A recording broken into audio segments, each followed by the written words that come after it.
ये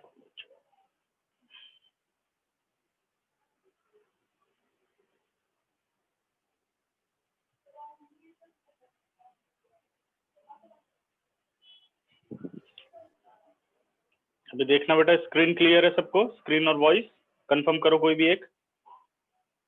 yes sir. Okay ठीक है। तो पिछली क्लास में बेटा हमने लाइन की इक्वेशंस पढ़ ली थी, और लाइन की फर्स्ट सिचुएशन थी line passes through a given point and parallel to the given vector, और लाइन की सेकंड सिचुएशन थी find the equation of a line passes through two given point. ठीक है, अब हमने कुछ कंडीशंस पढ़नी है। एंगल बिटवीन टू लाइंस भी हम पढ़ चुके थे, याद हो तुम लोगों को, है ना? और एंगल बिटवीन टू लाइंस में पेज नंबर 471 पर आओ जरा।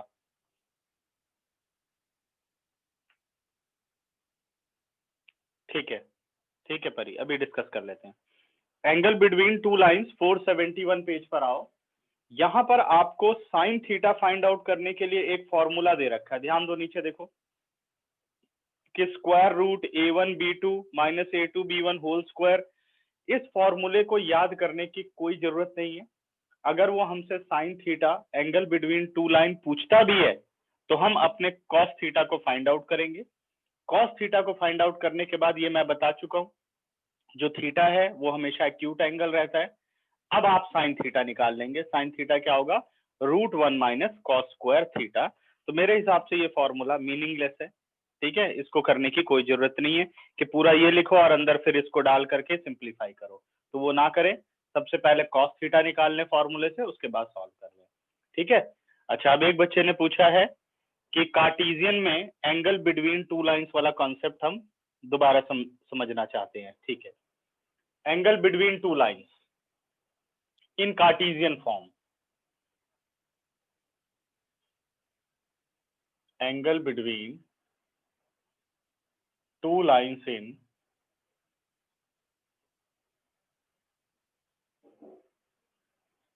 Cartesian form.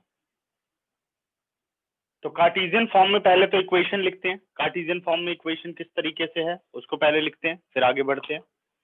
लाइन L1 की इक्वेशन होगी कार्टेशियन फॉर्म में x minus x1 upon a1, y minus y1 upon b1 और z minus z1 upon c1। यही होगा ना, x minus x1 upon a, y minus y1 upon b और z minus z1 upon c, where a b c are direction ratios. ठीक है। इसी तरीके से लाइन L2 की इक्वेशन,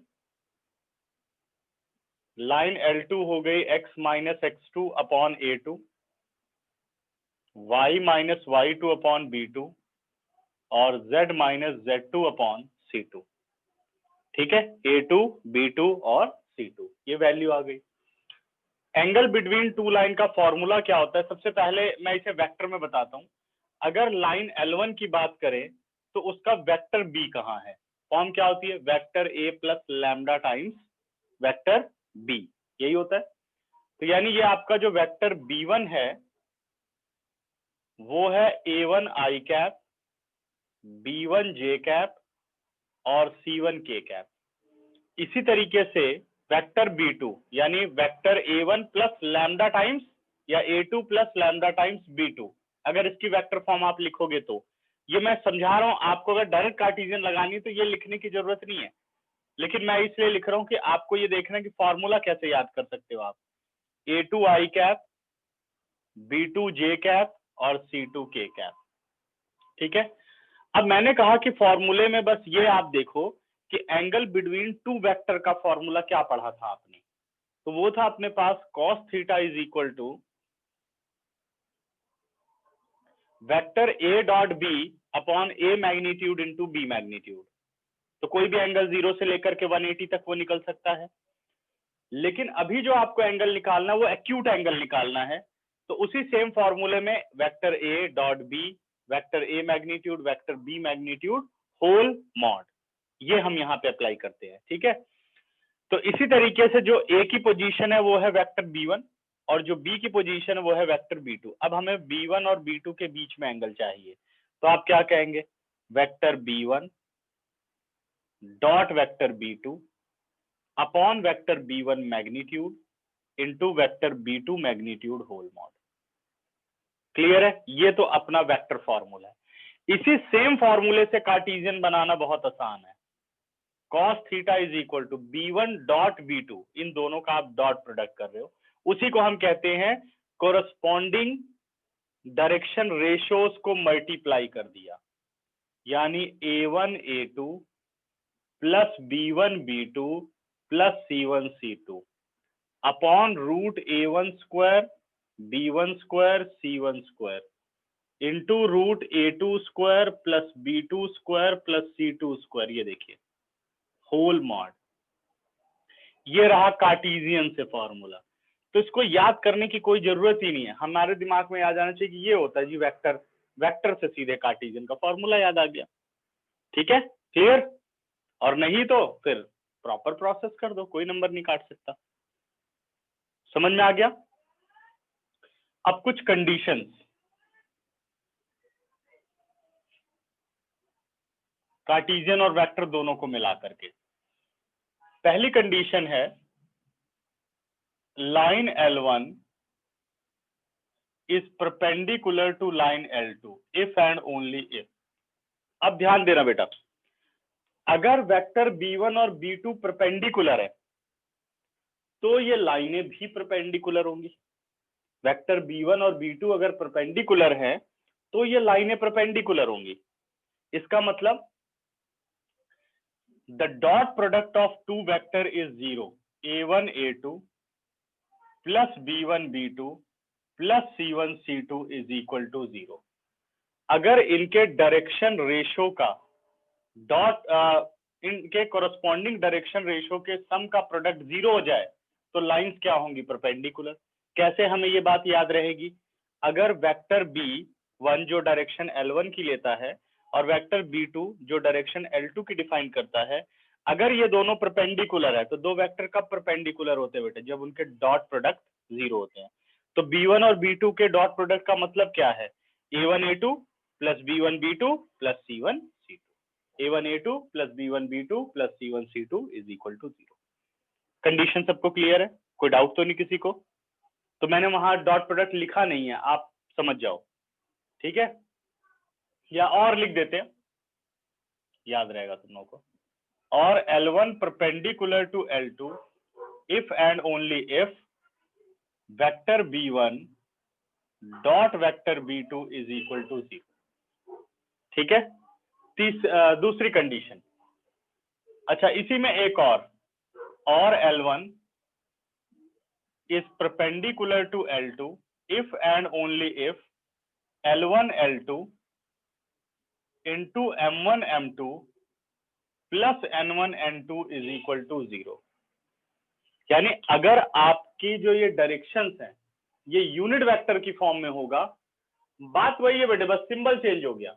जो वेक्टर B1 है अब वो एक यूनिट वेक्टर है। यूनिट वेक्टर है तो आई कैप जे कैप के कैप के साथ क्या होगा, LMN होगा, है ना, डायरेक्शन को साइंस होंगे। तो उस फॉर्म में भी फॉर्मूले को आप याद रख सकते हो। ये सब इसलिए लिख रहे हैं कि ये सब 1-1 मार्क के क्वेश्चन है, बाकी जो अलजेब्रा है सबके बीच में वही है। अब ये वेक्टर B1 डॉट B2, अब चाहे ये आपके यूनिट वेक्टर हो तब भी डॉट प्रोडक्ट ऐसे करोगे आप कि भाई तब सिंबल यहाँ L1 M1 N1 L2 M2 N2 L1 L2 M1 M2 N1 N2। ठीक है, यहां तक जो मैंने बताया, जिसको नहीं समझ में आया हैंड रेज करो। इससे पहले डिस्कस कर ले फिर आगे बढ़ते हैं।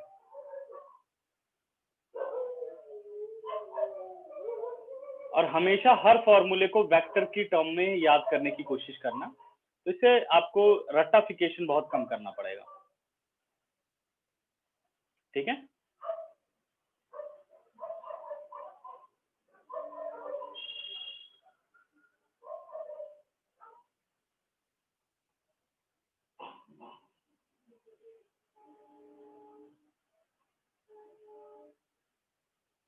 ठीक है। ये वाली बात बेटा जो मैंने समझाई है L1 और L2 वाली, इसमें बात ये है कि आपके अगर ये जो वेक्टर गिवन है, वेक्टर B1 और B2, सपोज ये यूनिट वेक्टर दिए हो तब भी आप लाइन की इक्वेशन लिख सकते हो। यानी line L is equal to vector A1 plus lambda times B1 cap, यानी यूनिट वेक्टर हो तब भी लाइन पे कोई फर्क नहीं पड़ता, इक्वेशन में डायरेक्शन होनी चाहिए, तो जो यूनिट वेक्टर होता है वो भी डायरेक्शन बताता है। तो फॉर्मूला इस फॉर्म में भी कन्वर्ट हो सकता है, यानी डायरेक्शन कोसाइन की फॉर्म में भी फॉर्मूला लिखा जा सकता है। ऐसा मतलब आप तो डॉट प्रोडक्ट ही निकाल रहे हो ना, B1 cap dot B2 cap. B1 cap का मतलब ए बी सी किससे रिप्लेस हो जाते हैं, L M N से रिप्लेस हो जाते हैं। वर्किंग रूल सेम है, ठीक है, समझ गए? ठीक। अच्छा, अब मैं आ रहा हूं सेकंड पार्ट पर। सेकंड पार्ट कहता है L1 पैरेलल विद L2। अब बताओ L1 और L2 कब पैरेलल होते हैं? अगर B1 और B2 पैरेलल होंगे तो L1 और L2 पैरेलल होंगे। B1 और B2 क्या है, वेक्टर है। और दो वेक्टर कैसे पैरेलल होते हैं, जब उनके डायरेक्शन रेशियोज प्रोपोर्शनल होते हैं। तो अगर लाइनें पैरेलल हैं बेटा तो ये कंडीशन ट्रू होगी, A1 upon A2 is equal to B1 upon B2 is equal to C1 upon C2, respective direction ratios are proportional. Okay, ठीक है। और L1 parallel to L2 if and only if, अब वही same condition कि अगर ये direction cosine दिए होते, ठीक है, यूनिट वेक्टर होता B, तो क्या बनता, L1 upon L2 is equal to M1 upon M2 is equal to N1 upon N2, ठीक है ना। तो corresponding scalar component are proportional if lines are parallel, and converse is also true. The product of corresponding scalar component and their sum is zero if lines are perpendicular, and converse is also true. जब unit vector होगा, ठीक है, तभी L M N लिखने हैं, समझ गए? Clear? ये सब रीजनिंग के लिए, जैसे मान लो पूछता है is the given line parallel, तो आपको देखना है कि भाई वो डायरेक्शन कोसाइन है या डायरेक्शन रेशियो है, तो जैसे लिख दिया because L1 upon L2 M1 upon M2 N1 upon N2 are equal, therefore line L1 parallel to L2 because A1 A2 B1 B2 plus C1 C2 is equal to 0, therefore lines are parallel.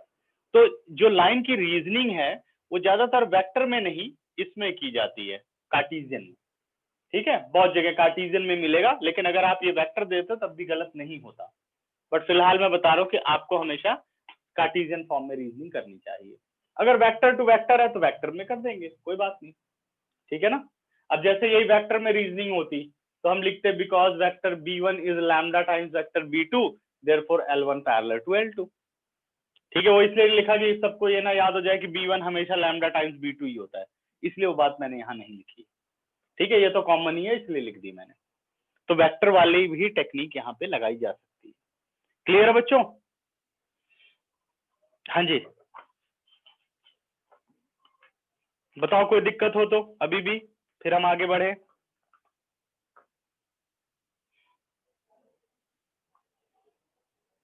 अब आ जाओ page number 472, शायद इसमें मैं example 9 करा चुका हूं, है ना, हो चुका है ना एग्जांपल 9।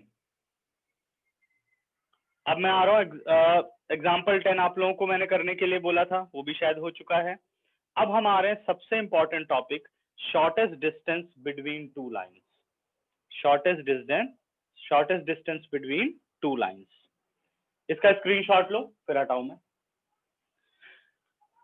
अब बहुत कॉन्सेंट्रेट करना, देखते हैं किसको किसको समझ में आता है, कोशिश करते हैं समझाने की।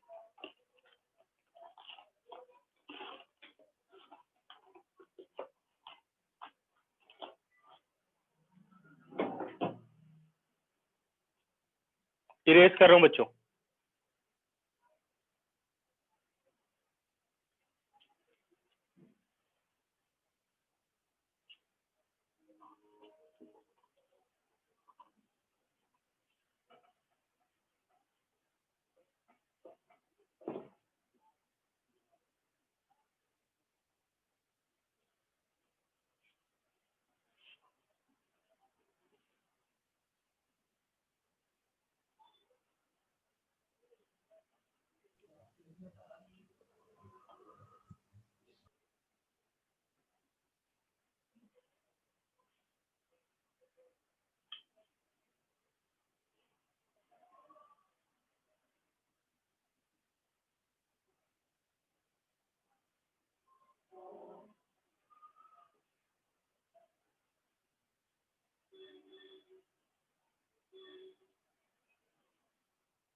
Shortest distance between two lines in space. ठीक है, शॉर्टेस्ट डिस्टेंस का मतलब यहाँ देखो शॉर्टेस्ट डिस्टेंस क्यों लिखा गया है, इस बात को समझना है। बट हम ये जानते हैं डिस्टेंस बिटवीन टू लाइंस, क्या जानते हैं हम? Distance between two lines. अभी तक जो हमने पढ़ा है, एक मिनट बच्चों,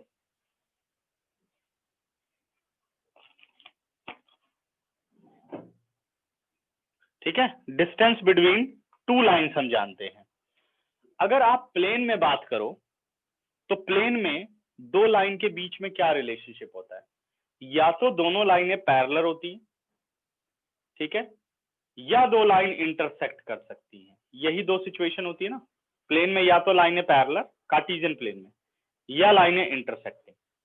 अगर लाइनें पैरेलल हैं तो उनके बीच में जरूर डिस्टेंस आएगा। 11th क्लास में तुम लोगों को याद हो तो distance between to parallel line क्या पढ़ा था? C2 - C1 upon root A² + B² whole mod. और अगर लाइनें इंटरसेक्ट करती हैं तो इनके बीच में डिस्टेंस क्या बोला जाता है? 0 बोला जाता है। तो दो ही तरह के डिस्टेंस होते हैं। अब यहाँ पे डिस्टेंस बिटवीन टू लाइंस नहीं बोला गया, यहाँ बोला गया है shortest distance between two line. भाई इसका क्या मतलब है, चलो समझते हैं।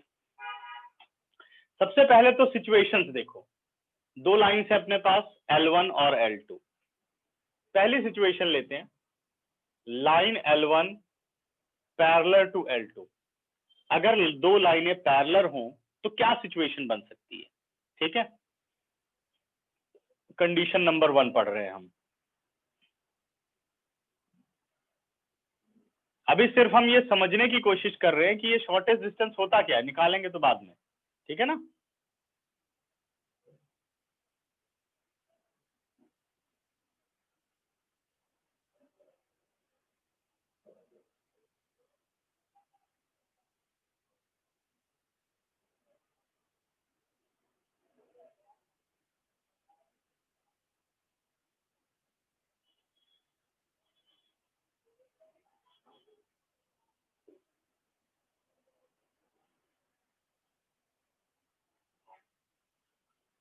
ये अपने पास हो गया x, sorry x o y, और ये पॉइंट हो गया z। यहां ले लेते हैं a b c d e f और g। ठीक है, अब आपको लाइंस बनानी है पैरेलल। ठीक है, लाइंस क्या बनानी है? पैरेलल। पहले मैं एक प्लेन की ही लाइन लेता हूं। देखो line F G parallel to line O C, हो सकता है ऐसा? ठीक है, line F G parallel to line O C, ऐसा हो सकता है कि भाई हाँ ये दोनों लाइनें पैरेलल है, क्योंकि जो क्यूबॉइड है उसकी अपोजिट एज क्या होती है? पैरेलल और इक्वल होती हैं। हो सकता है ऐसा। अपनी तरफ से भी हम कोई लाइन बना सकते हैं पैरेलल के लिए, जैसे मैंने ये EG को ज्वाइन कर दिया और मैंने OB को ज्वाइन कर दिया, ये भी दो लाइनें पैरेलल हैं। ठीक है, और कर सकते हैं यहाँ पर, ये दो लाइनें पैरेलल हो गई। ठीक है, और लाइन देखो एक, अगर मैं इस लाइन की बात करूं, खैर इसमें फिर काफी कंफ्यूजन हो जाएंगी, बट पैरेलल लाइन आप देख लो पहले, कोई भी आप लाइन पैरेलल ले सकते हो, EG ले सकते हो, OB ले सकते हो, DC और AF ले सकते हो, या बीच में कोई लाइन आप बना सकते हो। तो जो पैरेलल लाइंस होती हैं उनके बीच में डिस्टेंस फाइंड आउट होता है, और वो डिस्टेंस हमेशा कांस्टेंट रहता है। और जितनी भी पैरेलल लाइंस होती हैं उनको हम बोलते हैं coplanar lines. All parallel lines are known as coplanar lines. Coplanar lines का मतलब हो गया lines in same plane.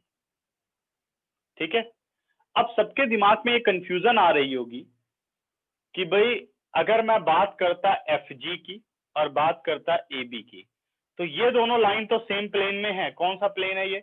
Ji B A F. मतलब जो पैरेललोग्राम बनता है उसे हम एक प्लेन बोलते हैं। मतलब जो भी लाइन आप बनाओ उससे एक पैरेललोग्राम बनना चाहिए, तो वो एक प्लेन है। क्लियर है? अब आप जैसे बात कर रहे हो, तो अभी हम बात कर रहे हैं इसकी, बॉक्स में देखो जरा। अगर आप ये साइड देखते हो तो ये एक प्लेन है, ये देखो, तो ये एक प्लेन है। एक प्लेन ये हो गया, 2 3 4 5 और 6। ठीक है, टोटल कितने हो गए? 4 और 2 6, 6 होते हैं ना, तो 6 प्लेन से ये बॉक्स बनता है। करेक्ट है? तो अगर कोई भी लाइन इस प्लेन में आ जाए, मतलब इस प्लेन में आप जितनी मर्जी लाइनें बनाओ, अगर वो पैरेलल है तो सारी क्या कहलाएंगी? कोप्लेनर कहलाएंगी। अगर आप इस प्लेन में जितनी लाइनें बनाते हो, देखो जैसे ये वाली लाइन और ये वाली लाइन, ये क्या बन गई? ये कोप्लेनर लाइंस हैं, क्योंकि ये सेम प्लेन में है। लेकिन अगर आप इसको देखते हो, भाई ईजी और ओबी, ये तो अलग अलग प्लेन में है। ध्यान दो जरा, ईजी यहां पर है, ऐसे बॉक्स को कंसीडर करो, दिख रहा होगा सबको इस तरीके से। ये जो ईजी का मतलब है वो ये वाली लाइन है, यहां से है। ठीक है ना? ओके। और अगर हम अपने ओबी की बात करें तो ओबी ये वाली लाइन है, देखो ध्यान से, ओबी ये वाली लाइन है। तो अगर आप देखो तो ये दोनों अलग अलग प्लेन में है। इसका प्लेन कौन सा है?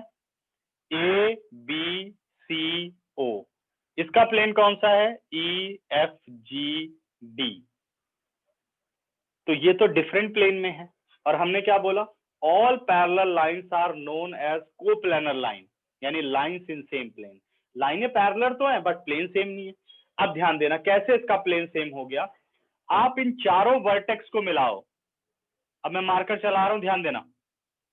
एक ये, एक ये, एक ये देखो, एक नया प्लेन बन गया जिसकी ये दोनों लाइनें एज हैं, ई ओ बी जी। एक प्लेन है ई ओ बी जी जिसमें ई जी और ओ बी दोनों एज अ लाइन है। तो there four lines in the same plane. Clear हुआ? ए बी और ई जी, हाँ, ए बी और ई जी आर कोप्लेनर। अब पूछा जाए व्हाट आर द प्लेन, तो प्लेन क्या हुआ? प्लेन हो गया ई जी बी ओ। ये डिफरेंट प्लेन से आ करके एक नया प्लेन बनाती हैं जिसमें ये दोनों कोप्लेनर हो जाती हैं। डिफरेंट प्लेन से आकर के एक नया प्लेन बनाती हैं जिसमें ये दोनों कोप्लेनर हो जाती हैं। देखो, E G B O, these two lines are coplanar. किसको किसको बात क्लियर हो गई? हैंड रेज करो।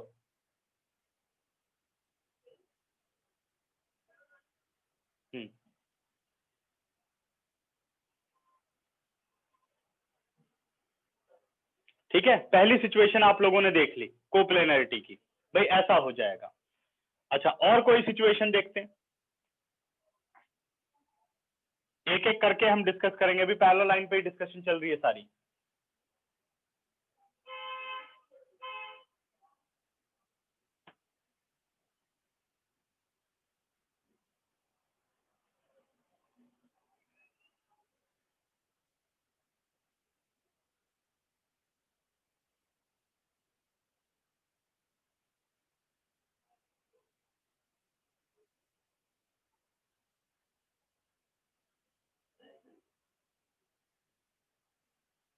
ठीक है, ये आ गया एक्स, वाई, जेड और ओ।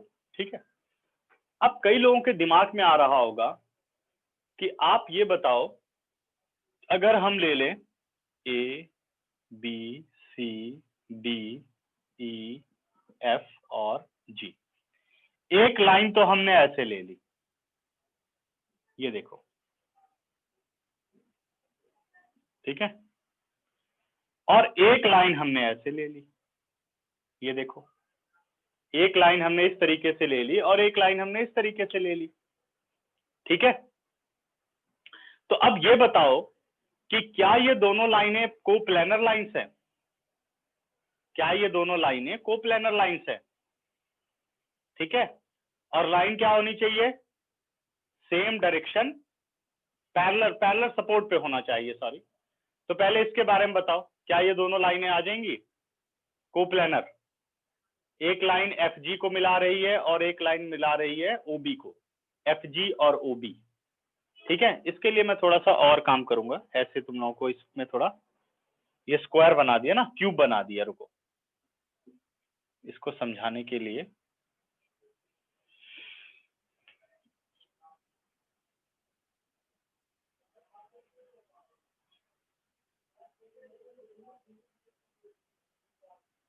रेक्टेंगल बनाएंगे।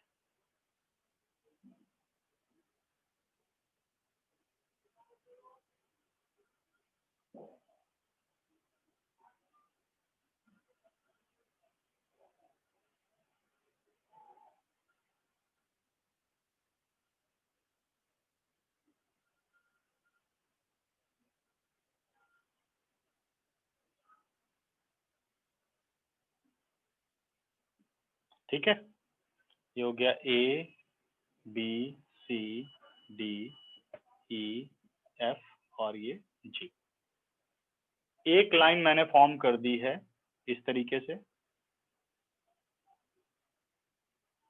और एक लाइन मैंने फॉर्म कर दी है इस तरीके से।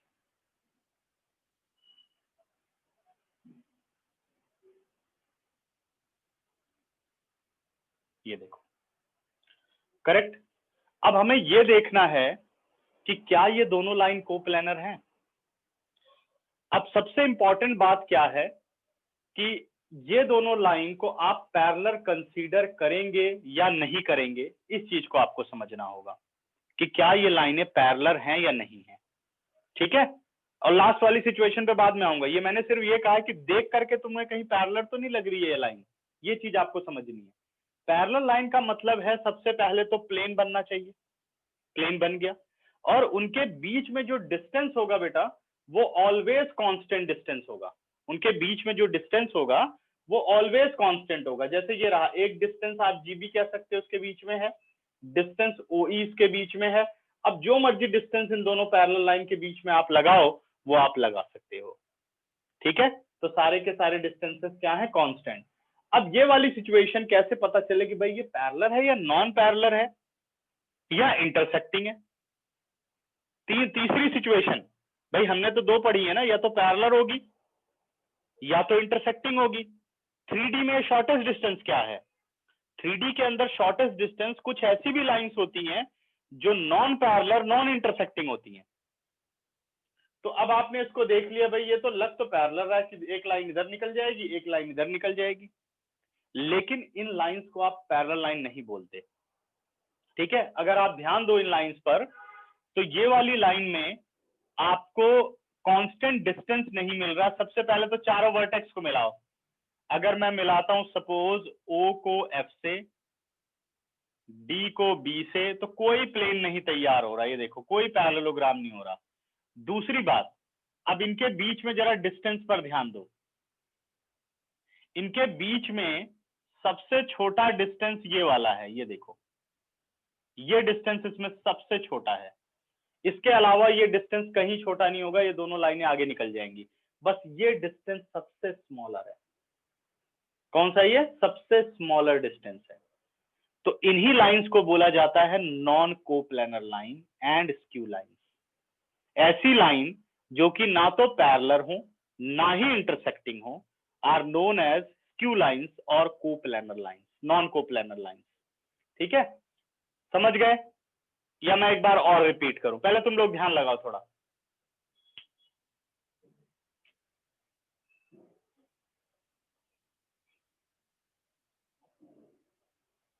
फिर मैं वन बाय वन आऊंगा इस पे।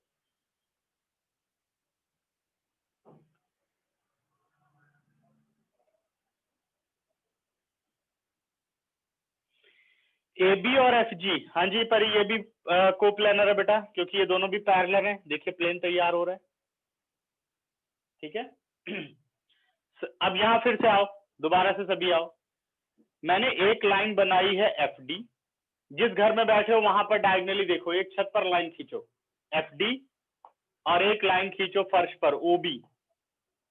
ठीक, अब आपको ये देखना है कि ये दोनों लाइनें पैरेलल हैं, इंटरसेक्टिंग है। अब हमें ये तो पता है, देखो प्लेन में आपने क्या पढ़ा था, जो प्लेन होता है उसमें कहता है कि अगर लाइनें इंटरसेक्ट नहीं करती तो वो पैरेलल होती हैं, अगर दो लाइनों का कोई भी इंटरसेक्टिंग पॉइंट नहीं है तो पैरेलल होती हैं।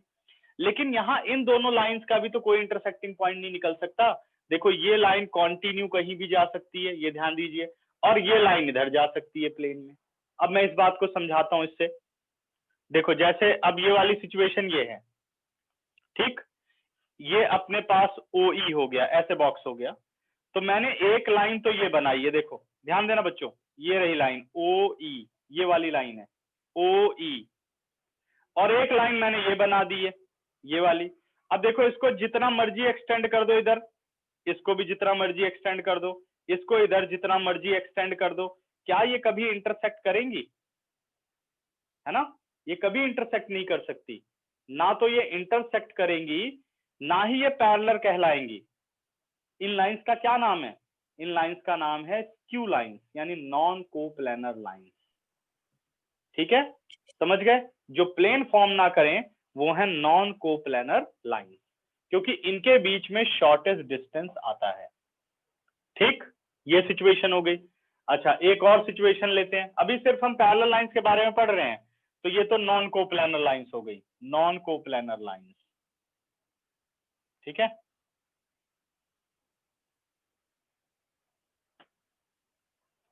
अगला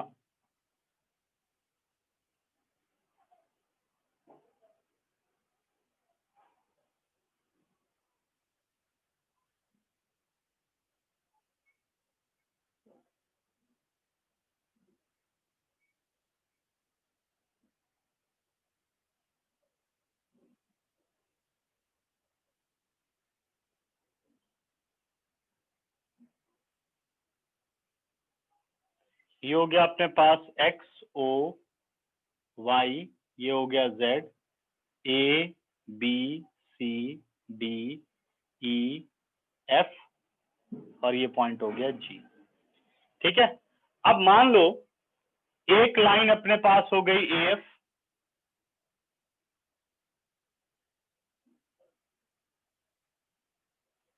और एक लाइन हो गई सी डी। अब आपसे पूछा जा रहा है कि क्या ये दोनों लाइन कोप्लेनर हैं? तो सबसे पहले देख लो पैरेलल तो हैं, क्योंकि A F parallel to C D, opposite edge of cuboid are parallel. अब नॉन को, और ये बात लिख चुके हैं, all the parallel lines are known as coplanar line, तो ये दोनों लाइनें भी पैरेलल है, तो क्या ये कोप्लेनर है? यस, ये देखो ज्वाइन करो, ध्यान देना बच्चों जरा, ये फिर से एक नया प्लेन बन गया, मैं शेड कर रहा हूं उस पर ध्यान देना। ठीक है, एक मिनट, इसकी शेडिंग की डायरेक्शन जो है वो मुझे चेंज करनी थी, जिससे कि ये लाइन आप लोगों को दिख सके। इसको ऐसे शेड कर लेते हैं, ये देखो ये किस प्लेन का पार्ट बन गई? ए सी डी एफ, तो ये दोनों लाइनें भी पैरेलल थी, और किसका पार्ट है? ए सी डी एफ। एक मिनट बच्चों, थोड़ा समय लगेगा, क्योंकि एक बार ये सब चीजें समझ गए तो कभी कंफ्यूजन नहीं रहेगी। नहीं तो फॉर्मूला रट करके आंसर तो सब कर लेते हैं, बट ये पता नहीं होता कि ये किया क्या हमने। ये देखो, ठीक है, तो अब एक नया प्लेन प्रिपेयर हो गया, ए सी डी एफ, ये दोनों लाइनें क्या है? उस प्लेन में आ रही हैं, तो देयरफॉर कोप्लेनर लाइन। इसलिए कहा जाता है all parallel lines are coplanar line. ठीक है ना?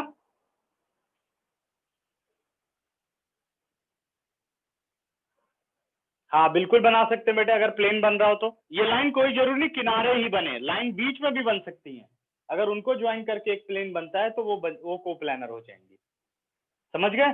तो जो भी पॉइंट्स पैरेललोग्राम बना दें और वो लाइंस उस पैरेललोग्राम की एज हों, तो ये 100% है कि जितनी भी पैरेलल लाइंस होंगी वो एक नया प्लेन जरूर क्रिएट करेंगी। इसीलिए ये बोला गया all parallel lines are coplanar line, और पैरेलल लाइन के बीच में डिस्टेंस फाइंड आउट किया जा सकता है। अभी कैसे करेंगे वो समझा रहा हूँ, ठीक है। पहले सिचुएशन समझ लो। तो क्लियर हो गया कि भाई पहली सिचुएशन है L1 पैरेलल टू L2, तो L1 पैरेलल टू L2 की कितनी सिचुएशंस होती हैं आपने देख ली है। ये वाली सिचुएशन पैरेलल की सिचुएशन नहीं होती कि एक आपने जैसे FD को ज्वाइन कर दिया और दूसरा OB को ज्वाइन कर दिया, तो ये प्लेन नहीं बनाती और इन लाइंस को आप पैरेलल लाइन भी नहीं बोलते, इन लाइंस को पैरेलल लाइन नहीं बोला जाता। समझ गए?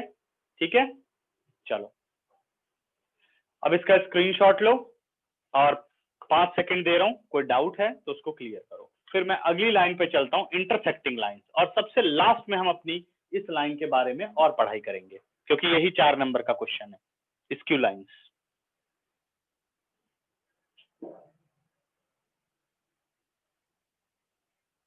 यश इतनी लेट क्यों ज्वाइन किया भाई?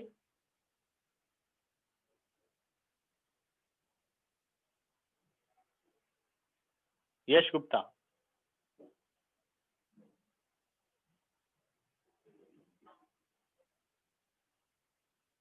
ये वाला मंजू, ये भी कोप्लैनर है बेटे। Line AF and CD are two parallel lines, therefore lie in the same plane, ACDF, coplanar lines are coplanar, यहां लिख देता हूं।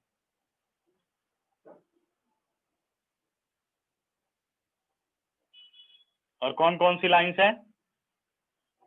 AF एंड CD, ठीक है। हाँ जी यश,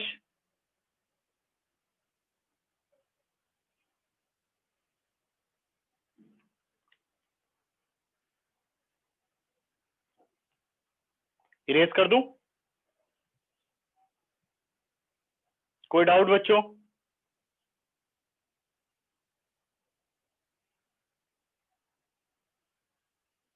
ठीक है, इरेज कर रहा हूं।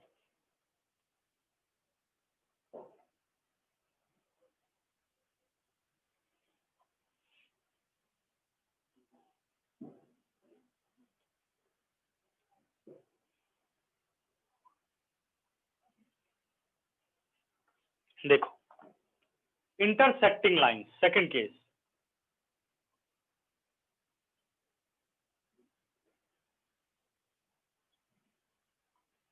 Intersecting lines in a space, ठीक है।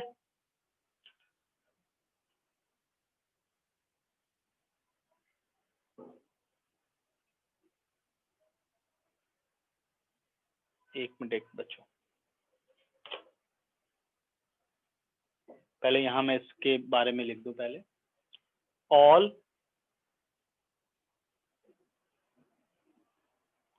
intersecting lines are coplanar lines. All intersecting lines are coplanar lines. All parallel lines are coplanar, पढ़ लिया, और क्यों होती है वो देख लिया। All intersecting lines are coplanar, अब देखते हैं भाई कैसे हो सकता है ये कि intersecting lines कैसे सेम प्लेन में बनती हैं।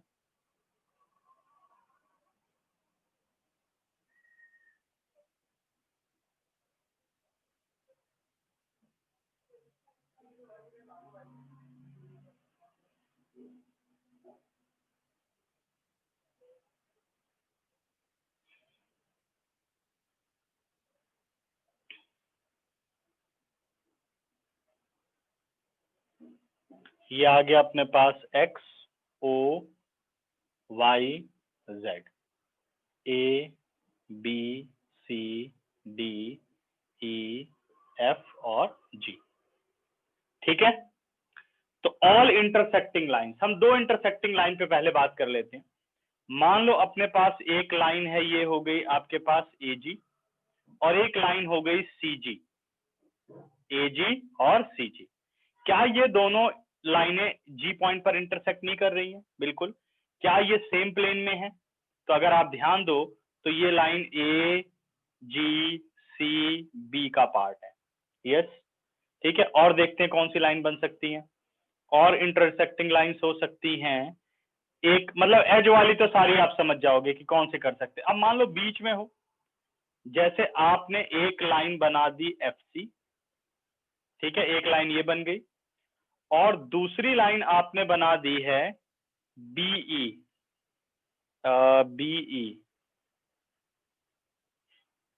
BE थोड़ा सा दिखना मुश्किल होगा, चलो ट्राई करते हैं।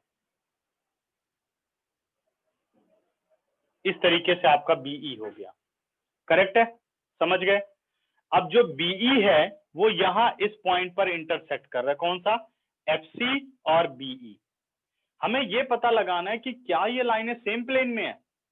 ये तो कई सारे प्लेन इसने कंटेन कर लिए, अब ये बीच में आ रही है, ध्यान देना बच्चों, ये लगभग कुछ इस तरीके से है, एक लाइन ऐसे आ रही है, ठीक है, और एक लाइन ऐसे आ रही है, ये देखो, ये एक मिनट, ये कुछ ऐसे है बॉक्स में, ऐसे, ठीक है। तो अब क्या ये सेम प्लेन में है, इसका तो प्लेन ही नहीं पता चल रहा, इस तरह से क्रॉस कर रही है। तो हमें ये पता लगाना है कि क्या ये कोप्लेनर लाइंस हैं। अब ध्यान देना, FE को ज्वाइन किया, जो डार्क कर रहा हूं उस पर ध्यान देना, फिगर थोड़ी खराब हो जाएगी, कोई बात नहीं, मेन चीज समझ में आ जाए बस, ये हो गया। इसके बाद मैंने EC को ज्वाइन किया,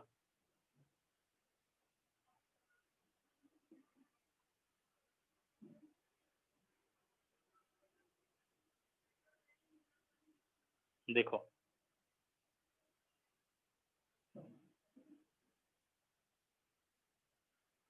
फिर मैंने FB को ज्वाइन किया,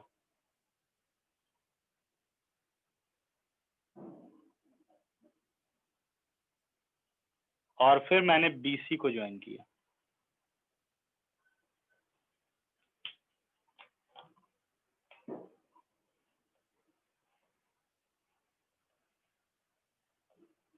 अब शायद सबको दिख गया होगा, एक नया प्लेन बन गया, कौन सा, इसको थोड़ा और डार्क करें, जो कि तुम लोगों को प्लेन नजर आए।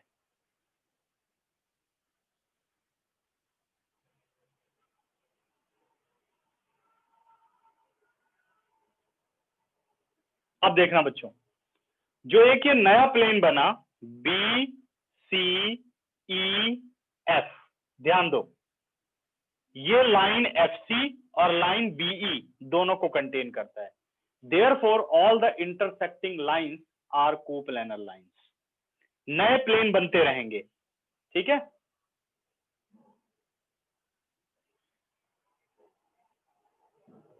कोई बात नहीं यश, कोई बात नहीं, ठीक है, क्लियर या नहीं। देखो FECB, ध्यान दो बच्चों,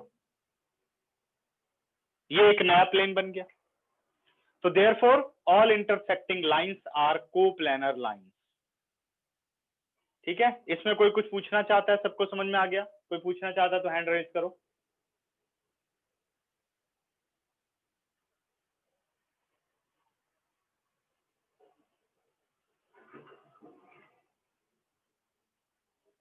तो इंटरसेक्टिंग लाइन की सिचुएशन सबको समझ में आ गई, पैरेलल लाइन की सिचुएशन सबको समझ में आ गई। अब जिसको जिसको समझ में आ गई है सभी हैंड रेज करो, जो हैंड रेज नहीं करेगा इसका मतलब वो क्लास में नहीं है।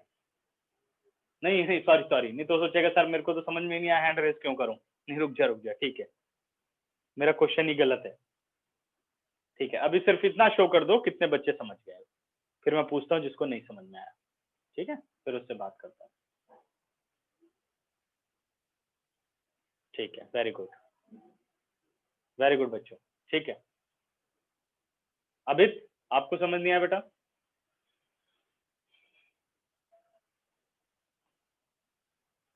ठीक है सर, क्लियर है। क्लियर है, ओके, ठीक। अब मैं आ रहा हूं बच्चों अपनी थर्ड सिचुएशन, जिसपे की क्वेश्चन बनेगा, और ये सब जो क्वेश्चन है ये 1 मार्कर क्वेश्चन थे कि भाई all the intersecting lines are, 1 mark में लिख दिया, ट्रू या फॉल्स लिख दिया, आर कोप्लेनर और नॉन कोप्लेनर, ट्रू और फॉल्स। तो ये सब चीजें समझने के लिए ये सिचुएशंस थी, ठीक है। अब अपनी थर्ड सिचुएशन है skew lines.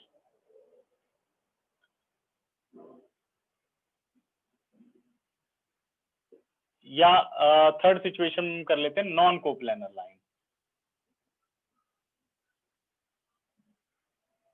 Non coplanar lines, और इन्हें हम नाम देते हैं स्क्यू लाइंस। तो हमें जो क्वेश्चन आता है वो आता है find the shortest distance between skew lines. Find the shortest distance between skew lines या नॉन कोप्लेनर लाइंस। ठीक है, तो ऐसी लाइन जिनका प्लेन सेम नहीं होता। देखो तीन ही सिचुएशन है। पहली सिचुएशन हो गई ईदर लाइंस आर पैरेलल, दूसरी सिचुएशन हो गई बेटे ईदर लाइंस आर इंटरसेक्टिंग, तीसरी सिचुएशन हो गई नॉन पैरेलल नॉन इंटरसेक्टिंग, जो कि अब आप पढ़ने चल रहे हो, ना तो पैरेलल है ना तो इंटरसेक्टिंग है। तो अगर लाइनें पैरेलल है तब भी वो कोप्लेनर है, अगर लाइनें कोप्लेनर है, सॉरी, और अगर लाइनें इंटरसेक्टिंग है तब भी वो कोप्लेनर है। अगर लाइनें पैरेलल हैं तो उनके बीच में डिस्टेंस निकाला जा सकता है, और अगर लाइनें इंटरसेक्टिंग है तब भी डिस्टेंस निकाला जा सकता है, लेकिन वो डिस्टेंस क्या होता है, जीरो डिस्टेंस होता है। Distance between intersecting lines is zero, और distance between parallel line is constant, और उसे हम फाइंड आउट कर सकते हैं। अब तीसरी सिचुएशन है कि भाई नॉन कोप्लेनर लाइंस और स्क्यू लाइंस, इनके बीच में भी डिस्टेंस को फाइंड आउट किया जा सकता है। अब उसे फाइंड आउट करने का क्या रूल है, इसे अब आपको समझना है। ठीक है, देखो, all non parallel non intersecting lines are known as skew lines। ने क्या बोलते हैं हम, skew lines, sorry. All non-parallel, non-intersecting lines are known as skew lines।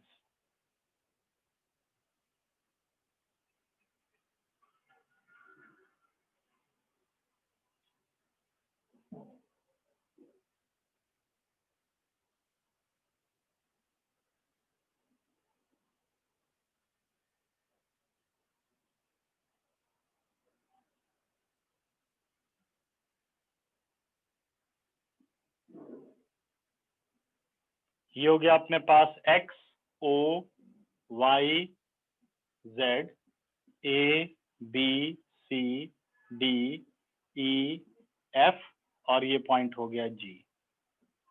ठीक है ना।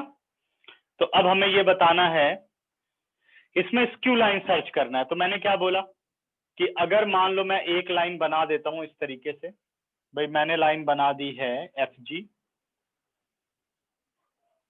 और एक लाइन मैंने बना दी है बेटा बी डी।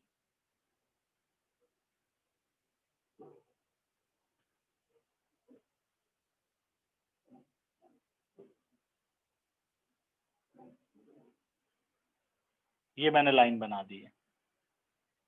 ठीक है, अब आप देखो तो इन दोनों का एक प्लेन नहीं है। ये लाइन इधर कितनी भी एक्सटेंड हो सकती है, ऐसे आगे चली जाएगी, नीचे तक जाएगी। ये लाइन इधर पूरी ऐसे एक्सटेंड होती रहेगी इस तरीके से। ठीक है ना। अब पूछा जा रहा है कि what is the distance between two line, shortest distance between two line, कि भाई सबसे छोटा डिस्टेंस क्या हो सकता है।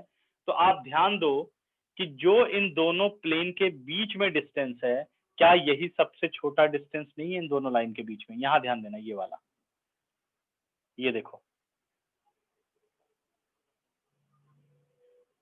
यहीं से तो उठाओगे ना, ये प्लेन में है लाइन, यहां से यहां तक जो डिस्टेंस होगा ये आपका shortest distance between two lines होगा। हमें इसे फाइंड आउट करना है। ठीक है, और कैसे सिचुएशन हो सकती है कि भाई नॉन इंटरसेक्टिंग और नॉन पैरेलल लाइंस हो। अब जैसे मान लो ये वाली लाइन अगर यहां से बनाओ तो ये तो इंटरसेक्टिंग होगी। अगर मान लो लाइन ऐसे बना दो, ध्यान दो, एक हो गया एफ जी और एक हो गया ए सी। ये देखिए बेटा, एफ जी और ए सी, तो क्या ये दोनों लाइनें कोप्लेनर लाइन है। ऐसे बना रहा हूं डॉटेड समझने के लिए, ये देखो।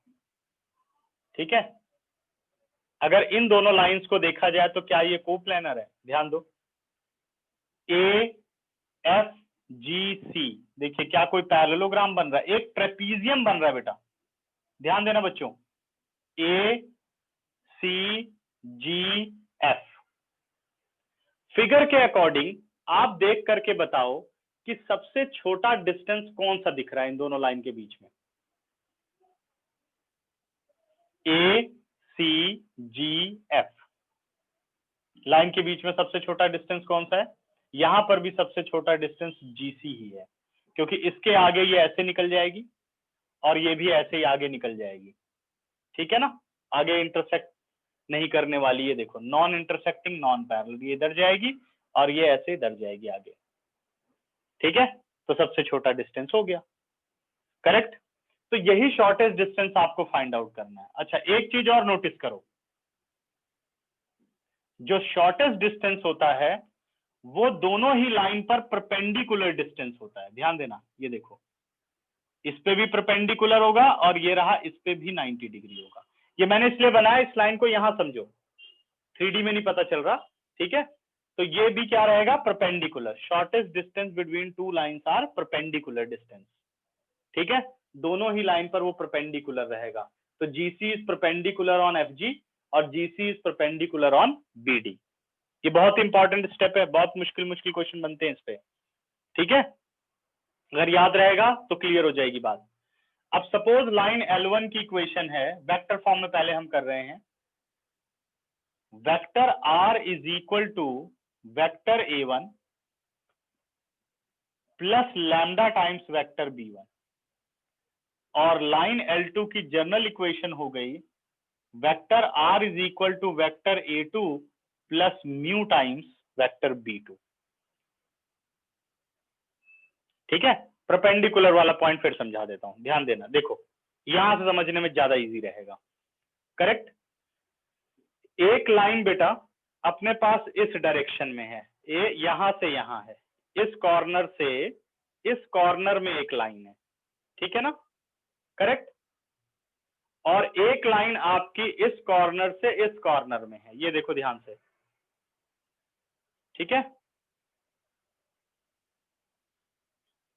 इस कॉर्नर से इस कॉर्नर पर एक लाइन है और एक लाइन इस कॉर्नर से इस कॉर्नर पर है। तो शॉर्टेस्ट डिस्टेंस दोनों के बीच में कौन सा हुआ? ये वाला हुआ।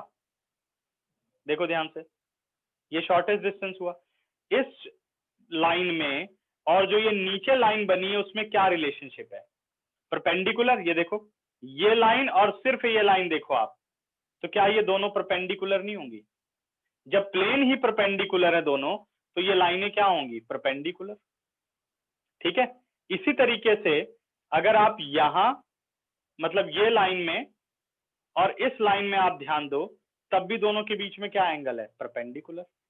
तो इसलिए जो शॉर्टेस्ट डिस्टेंस होता है ये वाला, ये देखो इस प्लेन पर, यानी अगर प्लेन पर परपेंडिकुलर तो जितने भी लाइनें इस प्लेन में बनेंगी सब पर ये परपेंडिकुलर होगा। और यहाँ इस प्लेन पर भी देखो ये वाली लाइन है परपेंडिकुलर। ध्यान दो, यहीं से पता चल रहा है बेटा, ये देखो ये लाइन परपेंडिकुलर है इसके ऊपर, 90 डिग्री का एंगल बन रहा है। क्लियर परी? ठीक है, तो स्क्यू लाइंस क्या हुई? जो कि ना तो पैरेलल हो ना ही इंटरसेक्टिंग हो। तो मैंने बताया देखो इसको आप ज्वाइन करो, एक लाइन ये ज्वाइन करो। ठीक है, ऐसे गई है एक लाइन और एक लाइन इस तरीके से नीचे से गई है। अब इसको आप जितना मर्जी एक्सटेंड कर दो, इसको आप जितना मर्जी एक्सटेंड कर दो, तो लाइन क्या हो गई? Non parallel non intersecting. एक और एग्जांपल बताता हूं, इसी चीज को आप ऐसे समझो, एक लाइन यहां कहीं इस प्लेन में है और एक लाइन ऐसे है। ठीक है ना, अब जरा दोनों लाइन को एक्सपेंड करो, ऐसे है, मान लो ऐसे है, क्या ये लाइनें कभी इंटरसेक्ट करेंगी? तो ये तो नॉन पैरेलल नॉन इंटरसेक्टिंग है, क्योंकि हर जगह डिस्टेंस अलग अलग है। ठीक है, अब नॉन पैरेलल नॉन इंटरसेक्टिंग है, तो इनके बीच में जो सबसे छोटा डिस्टेंस है वो ये वाला है। ये देखो ध्यान से, ये वाला डिस्टेंस है, ये जो मैंने ब्लू पेन अभी दिखाया है। ठीक है, ये डिस्टेंस इन दोनों के बीच में देखो कितना भी एक्सपेंड करो, तो ये जो ब्लू पेन से डिस्टेंस दिख रहा है ये शॉर्टेस्ट डिस्टेंस है। ये डिस्टेंस इस लाइन पर भी परपेंडिकुलर है, नीचे वाली लाइन पर, और ये डिस्टेंस ऊपर वाली लाइन पर भी परपेंडिकुलर होगा। ये होता है शॉर्टेस्ट डिस्टेंस। ऐसे दो लाइनें लटकी पड़ी हैं प्लेन के अंदर या स्पेस के अंदर। ठीक है, अब इनसे आप प्लेन कभी नहीं पूरा कंप्लीट कर सकते, जब दोनों के वर्टेक्स ही पैरेलल में नहीं आ रहे हैं तो प्लेन कैसे बनेगा। देखो ध्यान से, स्क्यू लाइन आ गई है। अब बताओ समझ में आ गया परी? ओके, तो चलो एक काम और कर देते हैं आप लोगों के लिए। यहां मैं ऐसे एक लाइन ऐसे बना देता हूँ 2D में। इस तरीके से हो गई लाइन। ये समझो कि अंदर जाके इस तरह से फैल रही है। मैं थोड़ा अपना सोचता हूँ ड्राइंग का, थोड़ा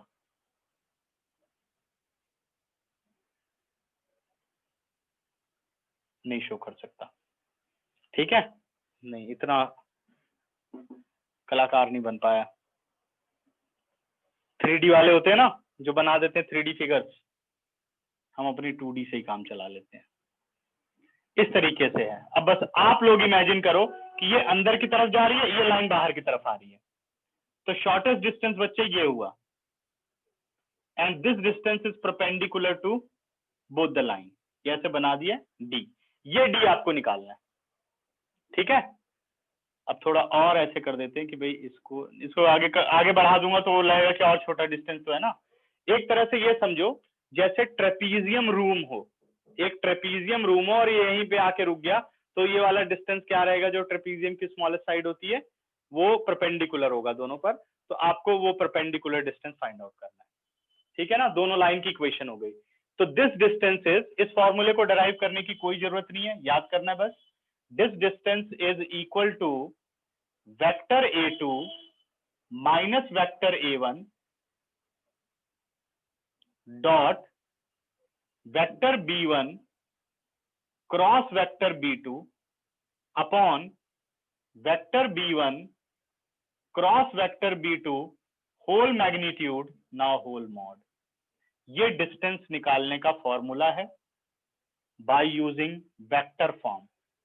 कार्टेशियन वाली याद करने की कोई जरूरत नहीं है, वो कहेगा शॉर्टेस्ट डिस्टेंस और उसने कार्टेशियन इक्वेशन लिखी। हम पहले ही कार्टेशियन को वेक्टर में कन्वर्ट करना सीख चुके हैं, तो कार्टेशियन को हम वेक्टर में बदलेंगे और फिर ये फॉर्मूला डालेंगे और आंसर आ जाएगा, ठीक है? क्लियर? चलो 12 सेकंड देता हूं ध्यान से, और दिमाग में कोई क्वेश्चन तुम लोगों के बनता हो तो मैं क्लियर करने की कोशिश करता हूं। पढ़ो ध्यान से पहले, फिर समझाता हूं। देखो सारी सिचुएशन,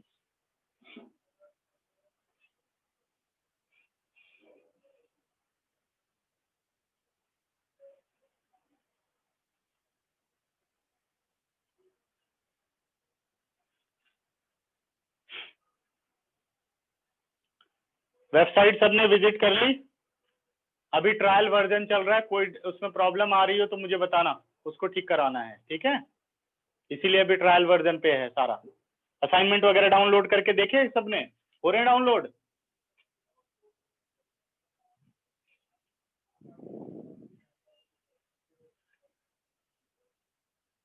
किसी ने कोई प्रॉब्लम फेस की हो?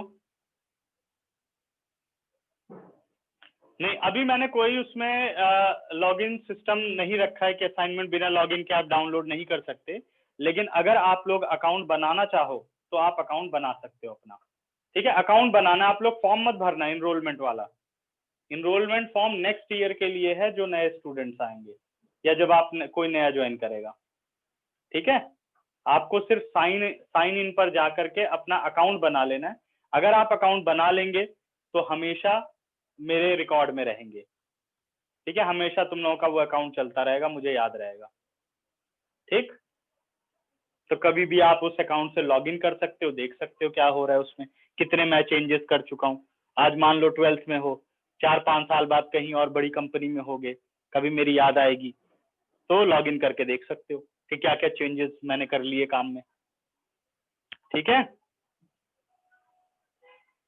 ठीक, इनरोल नहीं, तुम लोग लॉगिन अकाउंट बनाओ अपना। इनरोल तो मेरे पास है ही तुम लोगों का सारा डिटेल, लॉगिन अकाउंट उसमें बना लो, साइन अप कर लो, ठीक है? तो हमेशा तुम लोगों का जो भी मेल वगैरह रहेगा फॉलो करते रहेंगे, तुम लोगों को मैसेज वगैरह हमेशा मिलते रहेंगे, भेजते रहेंगे, ठीक है?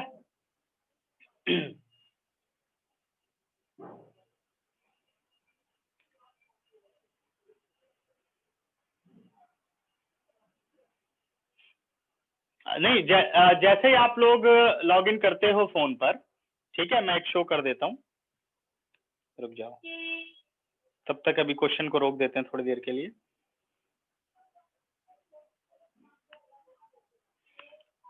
engineersinfinity.com पे आपको जैसे आप लॉग इन करेंगे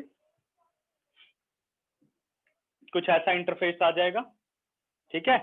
इसके बाद सीधे आपको जाना है मेन्यू पर, मेन्यू के बाद आपको जाना है यहाँ पर कोर्सेज पर, सॉरी एक मिनट मुझे लॉगिन बताना ना, हाँ ये रहा आपका साइन इन पर जाओ, ठीक है। ये लॉगिन डिटेल है, मतलब जब आपका अकाउंट बन जाएगा तो आप लॉगिन कर पाएंगे।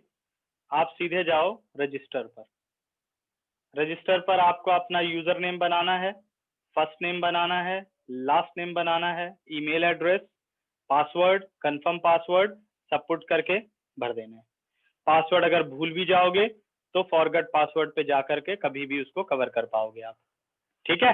तो बस ऐसे आपको अकाउंट बनाना, जितने मेरे स्टूडेंट्स हैं वो अकाउंट बना लो, ठीक है।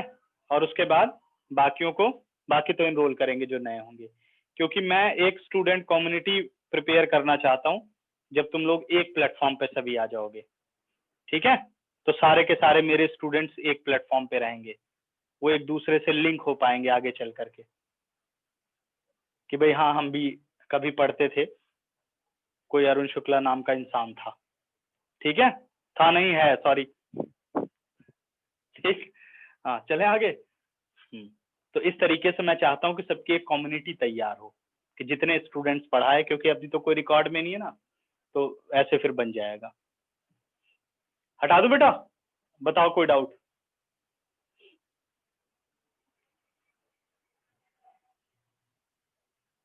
इरेज कर दूं?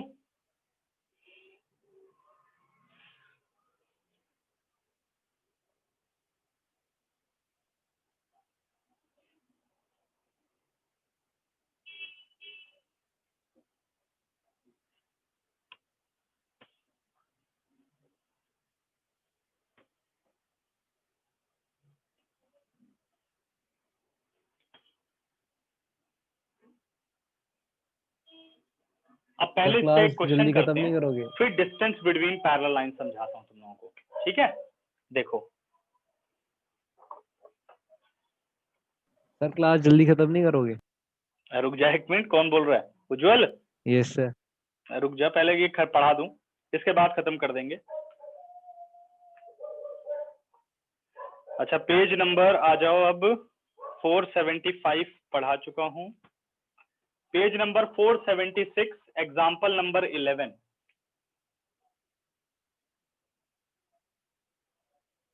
11th एग्जाम्पल कह रहा है, find the shortest distance between L1 and L2 whose vector equation are, shortest distance between line L1 को इसने मेंशन किया स्मॉल से, तो वही लेना पड़ेगा।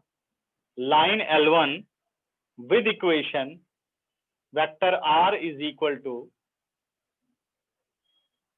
I cap plus J cap plus lambda times 2I cap minus J cap plus K cap.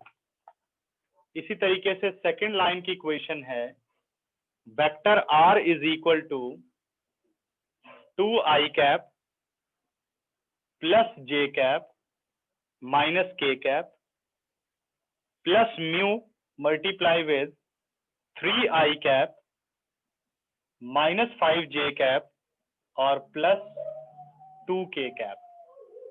Vector R is equal to I cap plus J cap plus lambda times 2I cap minus J cap plus K cap. Vector R is equal to 2I cap plus J cap minus K cap plus mu 3I cap minus 5J cap plus 2K cap. हमें चाहिए बेटे shortest distance between these two lines. तो देखो अब पहले इसे filter करो, what is vector A1? Vector A1 is I cap plus J cap. Vector B1 अपने पास क्या हो गया, जो लैम्डा के साथ है, 2I cap minus J cap और plus K cap. Vector A2 is equal to 2I cap plus J cap minus k cap, and vector b2 is equal to 3i cap minus 5j cap plus 2k cap.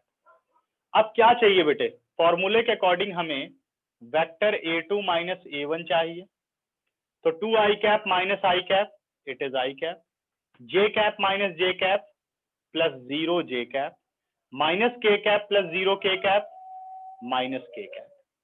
ठीक है, ये तो आ गया. अब find out करो vector b1 cross vector b2. Vector b1 cross vector b2 हो गया i cap, j cap और k कैप. यह आ गया 2 minus 1 1 3 minus 5 2 होल डिटर्मिनेंट. सही है, फाइंड आउट करते हैं इसे. i cap into -2 plus 5 minus j cap into 4 -3 और प्लस k कैप इंटू -10 और +3. तो आंसर अपने पास आ गया 3i cap minus j cap और -7k cap. b1 cross b2 आ गया.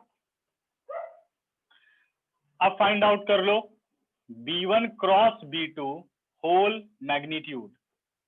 तो √9 + 1 + 49. ठीक है ना, 9 + 1 + 49, यानी ये बन गया अपने पास √59. कितना आ गया, √59 वैल्यू आ गई. और हमें क्या चाहिए होता है according to the formula, vector a2 minus a1 dot vector b1 cross b2. तो डॉट प्रोडक्ट करो तो 1 × 3, ये आ गया अपने पास 3. 0 × -1, ये आ गया +0. -1 -7k +7. कितना आ गया बच्चे, 10. Because shortest distance between two line is vector a2 minus a1 dot b1 cross b2 और whole upon b1 cross b2 whole magnitude whole mod. अब आप सारी वैल्यू निकाल चुके, और पेपर में ऐसे ही करना, ये नहीं कि वो पूरे फ्रैक्शन पे करते रहो, सेपरेटली हर एक चीज निकाल लेनी है और फिर फॉर्मूला लिखना है. Therefore d is equal to 10 upon √59 applying mod, it is 10 upon √59 units. अब देखो क्वेश्चन इजी है या नहीं, वो सिर्फ हमने जो पढ़ा था वो किसी भी कंडीशन को डिफाइन करने के लिए ट्रू फॉल्स क्वेश्चन हो गए, मल्टीपल चॉइस क्वेश्चन हो गए, इसलिए उसको जानना जरूरी है. और ये भी जानना जरूरी है कि भाई कितनी सिचुएशंस हैं, क्यों कोप्लानर है और क्यों नॉन कोप्लानर है. तो all skew lines are non coplanar line, all parallel lines are coplanar line, all intersecting lines are coplanar line. ठीक है, और कोप्लानर का मतलब क्या है, lines in the same plane. ठीक है, चलो अब इसमें बताओ, 10 सेकंड दे रहा हूं, कोई डाउट हो तो पूछो. समझ में आया सबको क्वेश्चन की नहीं, इजी है.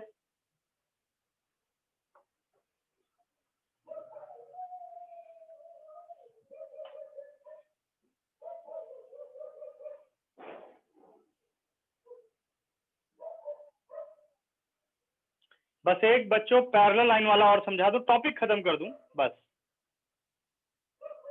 फिर छुट्टी कर देते हैं आज. चलो कोई बात नहीं.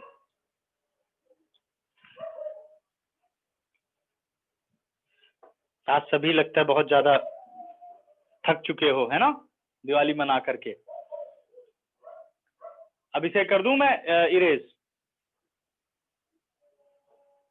स्क्रीनशॉट ले लो.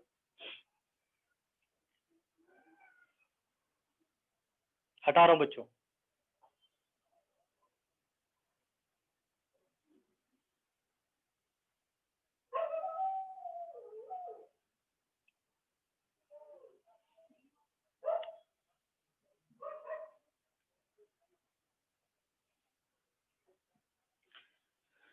Distance between parallel lines.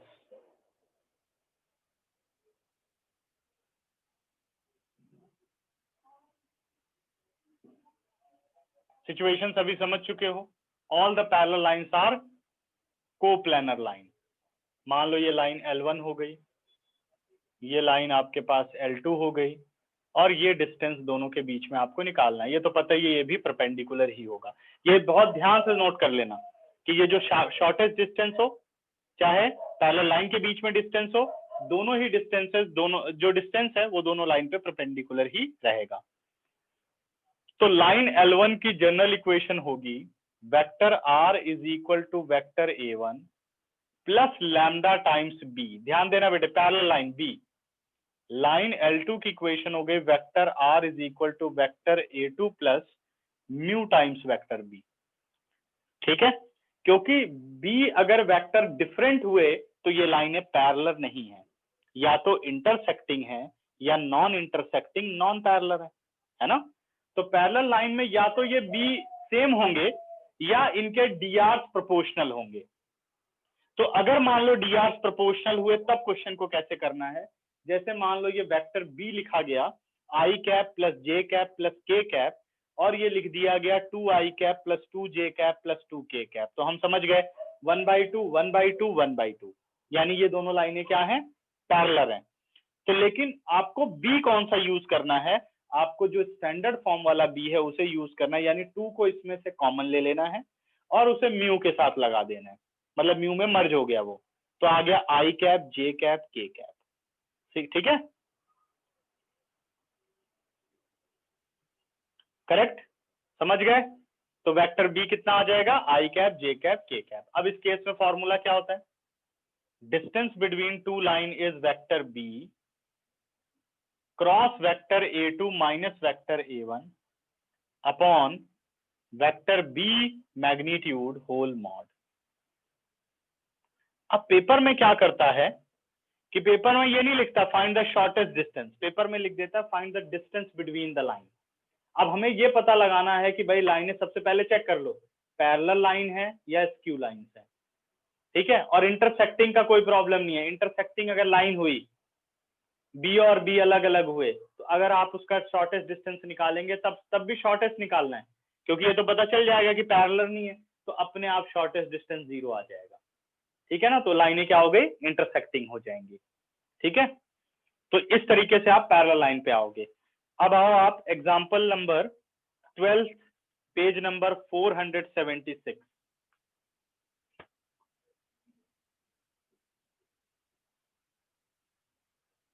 Question कह रहा है find the distance between lines L1 and L2।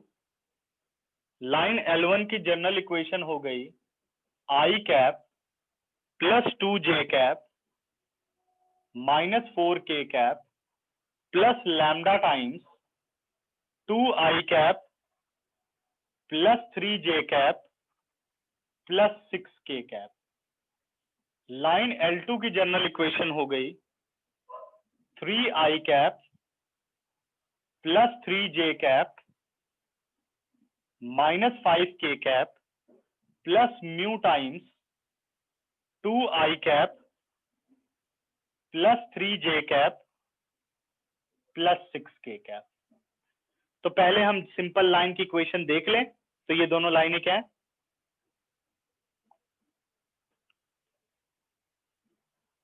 हाँ 0 आए डिस्टेंस, शॉर्टेस्ट डिस्टेंस, तो इंटरसेक्टिंग है बेटा। हाँ अगर 90 है, मतलब डायरेक्शन रेशियोज देख लो, अगर प्रोपोर्शनल है 2/2 3/3 6/6 है तो सेम ही है, तो लाइनें क्या हो गई, पैरेलल हो गई। अब यहां से हम फिल्टर कर लेते हैं वैल्यूज। वेक्टर A1 कितना आ गया, it is i cap plus 2j cap minus 4k cap. Vector A2 की वैल्यू क्या आ गई, 3i cap 3j cap minus 5k cap. What is vector B, it is 2i cap plus 3j cap plus 6k cap. अब find out करो vector A2 minus vector A1। 3 minus 1 2i cap, 3 minus 2 plus j cap, minus 5 plus 4 minus k cap. ठीक है, अब find out करना बेटे vector B cross vector A2 minus vector A1। तो ये आ गया आपके पास i cap j cap k cap, और वेक्टर B की वैल्यू हो गई 2 3 6, A2 minus A1 2 1 minus 1। अब फाइंड आउट करते हैं, I cap multiply with -3 -6 minus J cap multiply with -2 -12। ठीक कर रहा हूं ना कैलकुलेशन, -2 -12 और plus K cap into 2 -6 -9 I cap plus 14 J cap और -4 K कैप। ठीक है, अब ये सारी वैल्यू हम यहाँ डिस्टेंस में अपने रख देते हैं। तो डिस्टेंस में आ गया -9 I cap plus 14 J cap -4 K cap upon vector B magnitude. B का मैग्नीट्यूड अपने पास हो गया 4 plus 9 plus 36 whole mod. Mod अगर यूज हो रहा है फॉर वेक्टर क्वांटिटी तो मैग्नीट्यूड हो जाएगा। ये आ गया आपका 81, 14 का स्क्वायर कितना हो गया 196 और 4 का स्क्वायर हो गया 16 अपॉन 40 और 9 49 7। ठीक है ना, मॉड भी हटा दिया साथ में। A1 and A2 are passing point, बिल्कुल ठीक है। तो इसे ऐड कर लेते हैं, 6 6 12, 12 और 1 13, 1 और 1 2, 9 2 11, 11 और 8 कितना हो गया, नहीं 6 6 12, 12 और 1 13, 1 1 2, 9 2 11, 11 और 8, 11 और 8 हो गया 19 और 1 और 1 हो गया 2, 293 अपॉन 7 यूनिट्स। देखें आ रहा है आंसर, ठीक है 293 अपॉन 7 यूनिट्स। तो 11.2 एक्सरसाइज अब आपको पूरी कंप्लीट कर लेनी है, ये खत्म हो गया। अब अगली क्लास से और भी इंपॉर्टेंट टॉपिक है प्लेन, जिसमें से कि 6 नंबर का क्वेश्चन आता है। इस साल अब वो 5 नंबर का आएगा, है ना, चेंज हो गया है। तो इस साल 5 नंबर का प्लेन, लेकिन प्लेन के जो क्वेश्चन एनसीईआरटी में दे रखे हैं ऐसे क्वेश्चन बिल्कुल नहीं आते। मतलब क्या, ये बहुत आसान क्वेश्चन है। ठीक है, समझ गए? ये मैंने क्यों प्लस किया, इसका मैग्नीट्यूड निकाला ना बेटे। मॉड का मतलब क्या है, अगर ये वेक्टर क्वांटिटी को ये मॉड शो कर रहा है तो यानी इसका आपको मैग्नीट्यूड निकालना है। तो मैग्नीट्यूड निकाल लिया, 81, 14 का 196 और 4 का 16। क्लियर? सही है, कोई डाउट और बताओ, किसी कोई दिक्कत इसमें? वैसे तो आज 8 बजे तक क्लास रखी थी मैंने। कितना टाइम हो रहा है? अरे अभी तो बहुत टाइम है। चलो स्क्रीनशॉट ले लो इसका, और कोई डाउट हो तो पूछो सभी। ठीक है, अगले टॉपिक से पढ़ने के लिए बहुत अच्छी तरीके से तैयार हो जाओ। प्लेन काफी इंपॉर्टेंट टॉपिक है और ये सब रिवाइज करते रहो। वेक्टर का टेस्ट अभी चेक करके नहीं दिया ना मैंने, टेस्ट ले लिया वेक्टर का ना?